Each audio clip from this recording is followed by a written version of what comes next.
ஐந்தாறு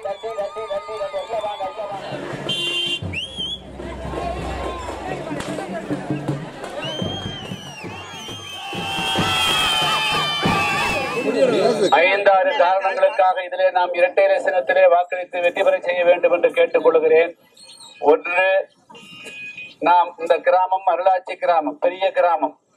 சுற்று வட்டாரத்தில் இருக்கக்கூடிய மக்கள் இந்த கிராமத்திற்கு நான் கடந்த 30 வருடத்திலே 30க்கும் மேற்பட்ட முறை வந்திருக்கிறேன். நீங்கள் கொடுத்திருக்கக்கூடிய வரவேற்புக்கு என்னுடைய நெஞ்சங்கணிந்த நன்றியை மீண்டும் தெரிவித்துக் கொள்கிறேன். நாம் வாக்களித்து வெற்றி பெறுவதன் மூலமாக கிராமமானாலும் நகரமானாலும் வீடற்ற ஏழை எளிய மக்களுக்கு அடுத்த 5 வருடங்களுக்குள்ளாக 10 லட்சம் ரூபாய் மதிப்பில் சொந்த வீடு உங்களுக்கு வரும். அடுத்தது, இப்பொழுது பெரும்பாலும் விவசாய தொழிலாளர்களாக இருக்கிறீர்கள், சிறு விவசாயிகளாகவும் இருக்கிறீர்கள். ஆனால் அரசாங்க ஊழியர்களைப் போல 58 வயதுக்கு பிறகு நம்முடைய உடல் நலம் குன்றிய பொழுது நமக்கு உதவுவதற்கு இதுவரையிலும் எந்த விதமான அரசு உதவிகளும் இல்லை. இனிமேல் மாதம் 3000 ரூபாய் ஓய்வூதியம் வரும் என்பதை இந்த நேரத்திலே சுட்டிக்காட்ட விரும்புகிறேன். அதே போல இங்கே நம்முடைய பிள்ளைகளை எல்லாம் பெரிய எதிர்பார்ப்புகளோடும் படிக்க வைக்கிறோம்.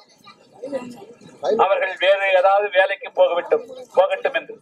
ஆனால் நம்முடைய தென்காசி நாடாளுமன்ற தொகுதியில் வாசனூர் பகுதியில் பெரிய அளவுக்கு தொழிற்சாலைகள் எதுவுமே இல்லை.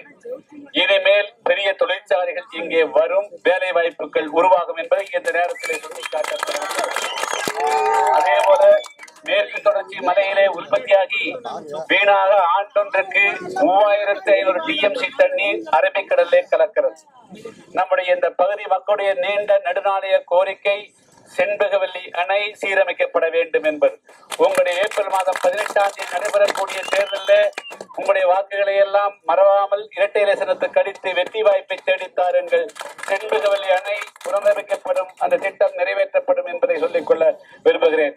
இங்கு பெரும்பாலாக இருக்கக்கூடிய நம்முடைய தேவேந்திர மக்களுடைய நீண்ட நாளைய கோரிக்கை 6 உட்பிரிவுகளை ஒன்றாக இணைத்து தேவேந்திர குல வேளாளர் என்று அறிவிக்கப்பட வேண்டும் என்பது.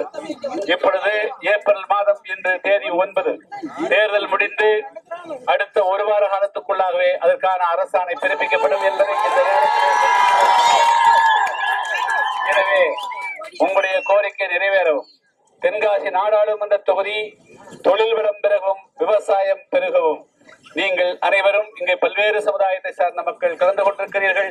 தென்காசி நாடாளுமன்ற தொகுதி இதுவரையிலும் அதிகமாக நாடாளுமன்றத்திலே பேசப்படவில்லை.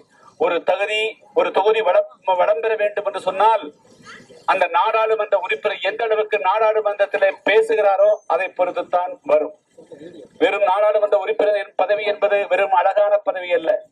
உலகெங்கும் 6 கண்டங்களிலே வாழுகின்ற 8 கோடி தமிழ் சமுதாயத்தினுடைய குரலாக ஒலிக்கப்பட வேண்டியதுதான் நாடாளுமன்றத்தினுடைய உறுப்பினர் பதவி. எனவே அது மட்டுமல்ல, தமிழ்நாட்டுக்கு, இந்த தொகுதிக்கு, இங்கே வாசவ சட்டமன்றத்திற்கு தேவையான நிதிகளை எல்லாம் அதிக அளவு பெற வேண்டும். நாடாளுமன்ற உறுப்பினருக்கு 5 கோடி ரூபாய் வரும்.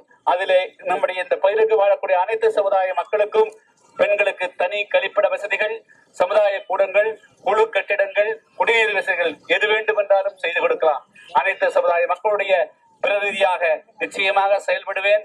நம்பிக்கையோடு நம்முடைய அருளாட்சி மக்கள் அனைவருமே ஏப்ரல் மாதம் 18ஆம் தேதி காலை 7 மணிக்கே சென்று முதல் பெட்டி, முதல் சின்னமாம் இரட்டை இலசினத்திலே வாக்களித்து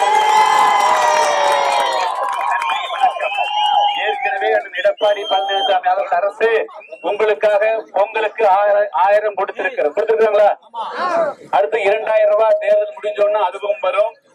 மோடி அவர்கள் அரசு விவசாயிகளுக்கு 6000 கொடுத்திருக்கிறது. அதுபோல பல திட்டங்களும் உங்களுக்கு வந்து சேரவும் நீங்கள் மறவாமல். இங்க நம்முடைய சட்டமன்ற உறுப்பினர் 1 கோடி ரூபாய்க்கு திருமண மண்டபத்தை கட்டி கொடுத்திருக்கிறார்.